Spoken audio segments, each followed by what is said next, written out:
Saludo a Raúl Feliz, nuestro experto en materia económica y financiera. Raúl, ¿cómo estás? Muy buenas noches. Buenas noches, Leo. Afortunadamente, muy bien. Bueno, sí, le dio COVID al querido Raúl, pero ya está perfectamente, qué bueno, nos da mucho gusto. Pero Raúl, malos los datos, ¿no? Del INEGI de esta semana que dan cuenta de una desaceleración de la economía mexicana y que entiendo, si bien entiendo, no vamos a llegar al 6% de crecimiento que se tenía contemplado para el 2021, Raúl. No, totalmente de acuerdo, Leo.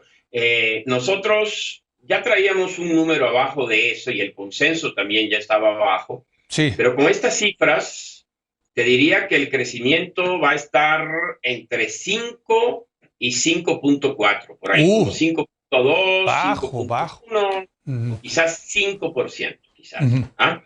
sí. Fíjate, no es tanto que la economía se haya desacelerado, más bien la economía se siguió desacelerando. Recuérdate que Ujú, en el tercer trimestre sí, ya tuvimos un crecimiento negativo. sí. Cuando comparas tercer trimestre con segundo trimestre. Ujú, Todavía las cifras oficiales del trimestre no han salido, pero podemos anticipar con cálculos rápidos ujú, que en el cuarto trimestre la economía se volvió a contraer, lo cual perfila lo que en la prensa norteamericana llaman una recesión técnica. Es ujú. decir, en el cuarto trimestre, en el segundo semestre, para ser preciso, de la 2021, tuvimos una recesión técnica en el país porque tenemos un Producto Interno Bruto menor que el que tuvimos en la primera mitad del año. Ujú. Y esto, Leo, yo calculo que en el segundo semestre perdimos, por la desaceleración, un punto de crecimiento económico. Fíjate. Si no se hubiese dado esa desaceleración, el crecimiento del PIB del año pasado hubiese sido 6%. Ujú. Ahora, la pregunta que seguro me vas a hacer es, ¿por qué? ¿Por qué? Claro, te la hago. ¿Por qué? No, anticipando tus preguntas. Fíjate que yo creo que hay varios factores. Uno de ellos, Leo, es importante, la industria automotriz. Es el sector de la economía más dinámico y además relativamente grande. Yo he hecho algunos cálculos que muestran que la importancia relativa de la industria automotriz en México en el tamaño de la economía solo es comparable a la industria automotriz alemana. Ujú, La ujú, norteamericana, comparada con el Producto Interno Bruto, es 4 o 5 veces más pequeña que la mexicana. ujú. Entonces, lo que le pasa, alguna vez se decía que lo que le pasa a Estados Unidos le pasa a todos los demás, a Sí. los vecinos sobre todo. Pero yo podría ponerlo más con General Motors, sino a la industria automotriz, Ujú, mueve bastante al Producto Interno Bruto de México. ujú, Y en el segundo semestre, la industria automotriz mexicana se frenó. No pudieron terminarse los automóviles, vinieron los paros técnicos de las armadoras, se produjeron 1 millón de autos menos de lo necesario. Esto es una caída de alrededor de entre el 10 y el 20% de los volúmenes de producción. wow. Y eso nos pasa una Ujú, factura muy importante de un crecimiento que no tuvimos en las exportaciones y que no tuvimos en la producción. Y el otro componente importante es que en ese segundo semestre ocurrieron 2 brotes de COVID. sí. El primero, el brote de COVID, el Delta, y Ujú, finalmente el Omicron. ujú. Y bueno, pues quizás también habrá alguien me dirá, pero oye, pero las políticas públicas tampoco ayudan mucho a promover el crecimiento económico. Sí. Y es cierto, no hay en México, no hubo, ya lo sabemos, incentivos fiscales, no hay una estrategia para tratar de reconstruir el entendimiento con el sector privado. Entonces, tenemos una demanda agregada que no ha tenido un mal desempeño, hay que decirlo, rebotó el año pasado, pero que no muestra ese animal spirit, ¿no? Ese Ujú, espíritu de querer invertir, de querer claro. crecer, de querer gastar. Y si a eso le sumas este choque negativo de oferta a la industria automotriz, más los efectos que tuvo los brotes de COVID sobre el sector servicio, entonces tuvimos una nueva contracción de la economía y el resultado es que terminamos sin crecimiento económico y más bien con un crecimiento negativo, no muy profundo, pero negativo, y eso le plantea un gran reto al crecimiento económico del año 2022. A ver, te voy a decir que me da escalofríos, querido Raúl. Que si sumamos una desaceleración, incluso un decrecimiento del Producto Interno Bruto, del tamaño de la economía, más la inflación, eso me recuerda lo que ¿te acuerdas? En los años 70 se llamaba como estanflación, ¿no? Que es algo espantoso, es un fenómeno económico muy duro de resolver, ¿no? Sí, los Estados Unidos vivieron ese episodio. Sí. Entre el inicio de los 70s y el inicio de los 80s. Sí. Terminó por ahí por el año 81-82. En ese periodo de aproximadamente 13 años, Estados Unidos registró 4 recesiones, algunas de ellas muy profundas. Y hay que decir que la inflación llegó hacia el año 81 casi a 2 dígitos. Sí, sí.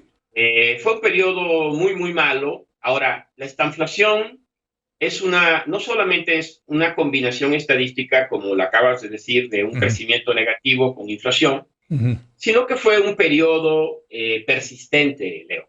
Es decir, fue algo que duró 10, 12 años y fue resultado, hoy lo sabemos. En aquel entonces se intuía y se discutía, pero hoy lo sabemos y la Fed, la Reserva Federal Norteamericana, así lo admite, fue resultado de un error de política, una equivocación en leer qué era lo que estaba pasando en la economía y cuál era la respuesta de política del Banco Central. El Banco Central trató de mantener un nivel de demanda elevado porque pensaba que había capacidad ociosa en la economía y el resultado final es que toda esa inyección de liquidez para mantener la demanda, a la falta de oferta, se tradujo solamente en inflación. Ahora, entonces no. Yo espero que hayamos aprendido la lección. Eso es lo que te decía. ¿Cuál es el riesgo de que, llevamos 2 trimestres, un semestre con crecimiento negativo y con alta inflación? Todavía no estamos ahí, pero ¿te preocupa a ti el espectro de una posible estanflación en México? Bueno, me parece, yo no diría que que estemos yendo a repetir un episodio tan trágico como ese, que además tuvo consecuencias terribles en México, porque fue el que provocó la crisis del 82 y el 83.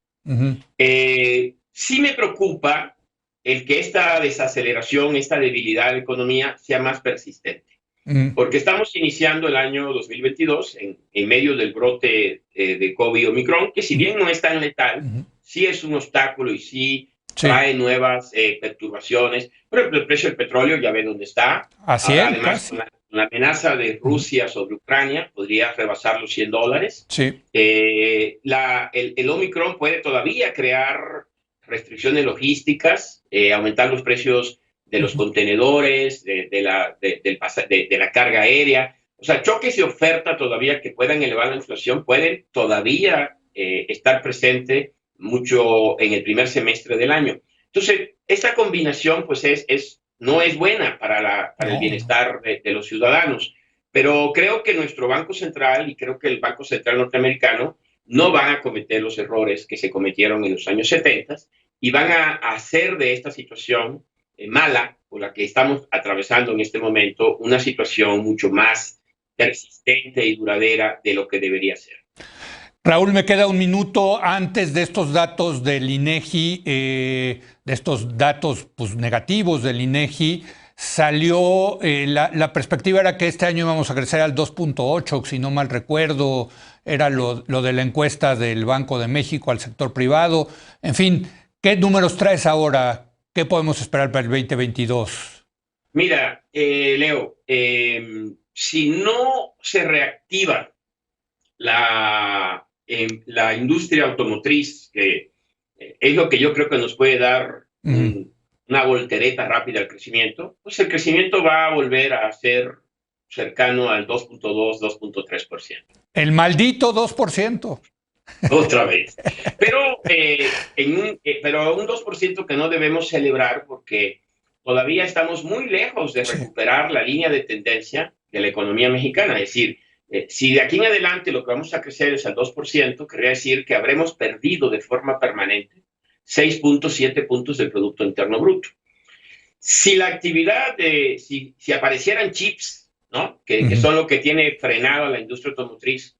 Y dado el estado de que en este momento hay una demanda insatisfecha de autos. O sea, por ejemplo, recuerda que el año pasado los autos en Estados Unidos usados aumentaron de precio 32%. Sí, porque no había nuevos.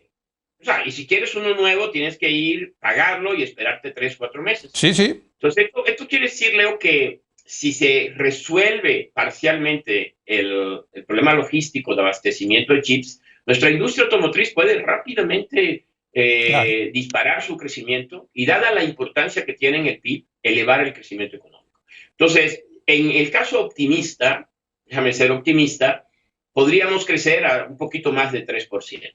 Muy bien. Pero en el caso más realista, andaremos creciendo cerca del maldito 2.2%. Bueno, caray, qué cosa. Querido Raúl, muchas gracias. Que estés bien. Buenas noches.